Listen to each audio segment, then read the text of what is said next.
السلام علیکم۔ آج کی ویڈیو ایک فارسی داستان کا ایمان افروز واقعے کے بارے میں ہے۔ ایک یہودی کسی مسلمان علاقے سے گزر رہا تھا۔ اس نے سوچا کیوں نہ میں ان کے دلوں میں شک و شبہ ڈال دوں، کیوں نہ میں ان کے عقیدے کو منزل کر دوں۔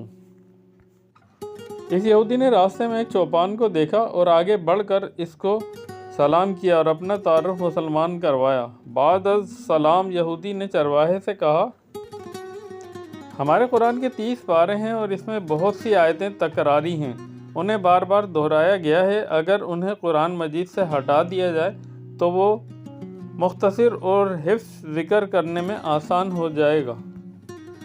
چرواہے نے یہ سب سن کر آہستہ آہستہ کہا، آپ کی گفتگو دلچسپ تھی، لیکن میرا ایک سوال ہے۔ یہودی نے کہا پوچھو۔ چرواہے نے پوچھا، آپ کا کہنا ہے کہ تکراری آیتوں کو قرآن سے ہٹا دیں؟ یہودی نے فخر سے کہا، ہاں۔ چوپان نے مسکرا کر کہا، کیوں نہ یہ کام آپ کے جسم سے شروع کیا جائے؟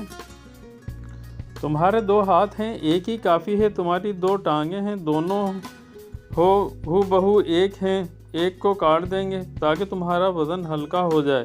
آپ کی 2 آنکھیں ہیں، ایک سے بھی دیکھا جا سکتا ہے۔ آپ کے 2 کان ہیں، ایک ہی سے سنا بھی جا سکتا ہے۔ یہ سن کر یہودی کا رنگ اڑ گیا اور اپنے دل میں کہا، ایک مسلمان چرواہے کی سمجھ اتنی گہری ہے تو مسلمان علماء کرام کے علم و حکمت کا عالم کیا ہوگا۔